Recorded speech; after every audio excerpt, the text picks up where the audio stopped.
Welcome back to the Mayo Football Podcast. It's match week 7, and this week 15 games took place over the bank holiday weekend. Westport United, Castlebar Celtic and Manila all secured crucial wins in the Super League, and Ballinatown B, Newport Mulranny Wanderers and Ballina United maintained their unbeaten starts to the season. And it's with Manila in the Elvery Sports Super League that we start. They gave their title ambitions a huge boost on Saturday evening with a narrow 1-0 win over reigning champions Ballinatown. Matty Nolan hit the winning goal in the final 10 minutes as Ballinatown suffered their second defeat in the opening 5 games, while Manila moved level on points with Mick Duffy's side with the game in hand. We're very disappointed, obviously, conceding late like that. We came up here with a kind of a plan to kind of contain, and it didn't work out. It didn't work out. It's defensive errors again that's costing us. It's very disappointing. Very disappointing. Yeah, a bit more work to do on those things in training next week. Yeah, we have worked to a certain degree on it. Sometimes you just need players to step up and make sure that, and they've been excellent for most of the game, but it's just little concentration, it's little lapses in concentration. But look, I can't give out about the players because all through the week they've been kind of, we've had players sick, viruses and flus, and we've lads in college and studying and stuff, and we're missing, we've put in a good performance there, missing the likes of Benny Lavelle and Dylan McKee, who's suspended. So we're missing one or two others as well. So look, it's disappointing. I'm very disappointed. I'm proud of the effort, but then I'm very disappointed with the defensive errors creeping in.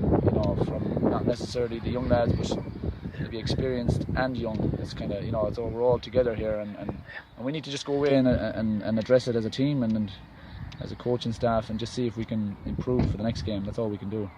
Fair enough. Hi, I'm with Danny again, just immediately after their 1-0 win over Ballinatown. A tough battle, Danny, but you got through in the end. Yeah, it was a very, very tough game. A lot of yellow cards, a lot of sloppiness from both sides probably in the first half, but we sort of got better as the second half went on, and I think maybe we shaded it a little bit with our play, but possibly Ballinara feel that maybe they left 3 points behind them because I think they had the better chances, to be honest. But no, we grounded out, we got the 3 points, but we know we can play a lot better than that. In the battle of the two newly promoted sides, Snugbury United picked up their first point of the season with a 1-1 draw away to Ballyhonnestown. Chris Toffer got his second league goal of the season as he gave the home side an early lead, but Snugbury hit back to finally get a point on the board through Paul Minogue. Westport United continued their perfect start to the season with a 1-0 win over second-placed Ballyglass on Saturday evening. The winning goal arrived after just 36 seconds as Jasper Free scored another crucial goal for Porrick Burns' side. Westport have conceded just 2 goals prior to this game, and another strong defensive performance ensured they kept another clean sheet to claim all 3 points and move 3 points clear at the top of the table. Claremorris picked up their second win of the season with a comfortable 4-1 win over Straden Foxford United at Green Road. Rokas Makukas hit a double, with the other goals coming from Simon Butler and Finian Brady, as Mark Peters' side were much too strong for the home team. On Sunday morning, Castlebar Celtic hit a late winner as they put a difficult 2 weeks behind them with a 2-1 win over local rivals Ballyhane. Colm Nevin gave them the lead with a lovely left foot strike in injury time at the end of the first half, as he got in the end of lovely move down the centre of the pitch to fire the ball into the bottom right-hand corner of the net.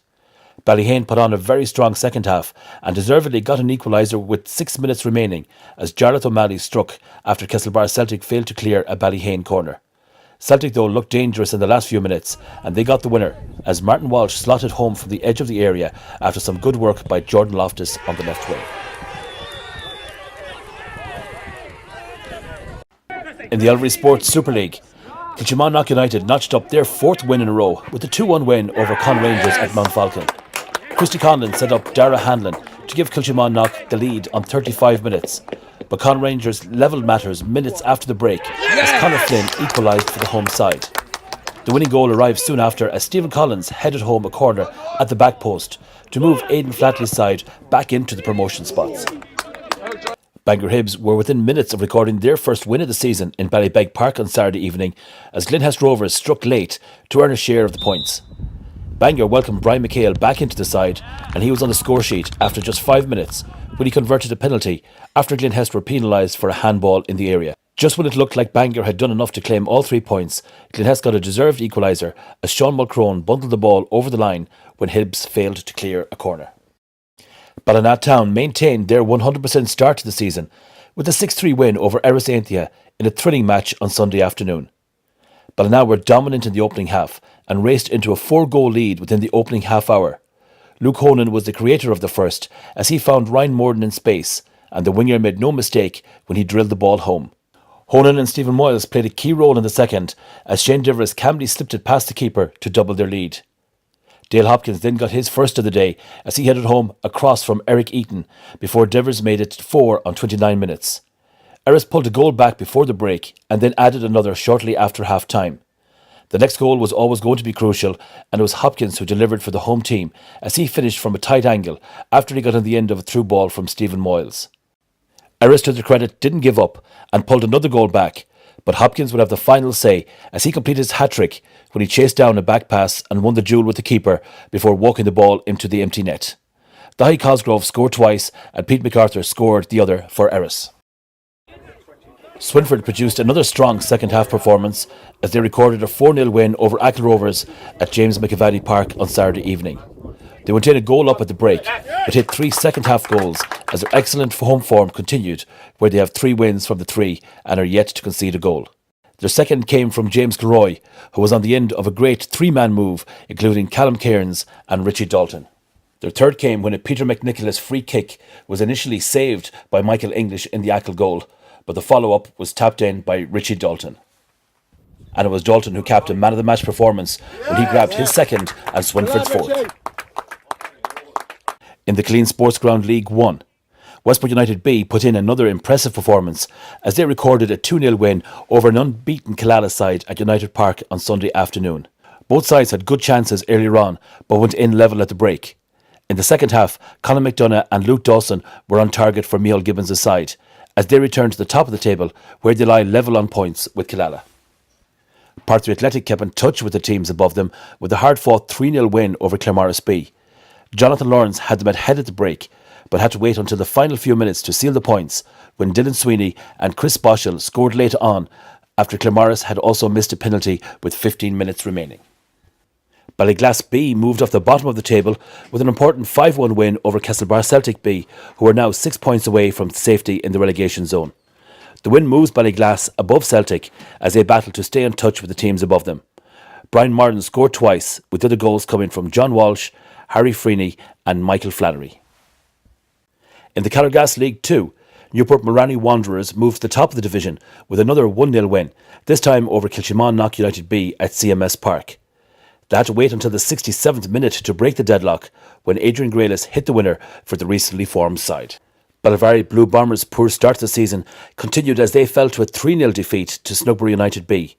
After a scoreless first half, Snowborough took the lead from the penalty spot 7 minutes into the second half, and they added 2 further goals, with a third also coming from the spot late on.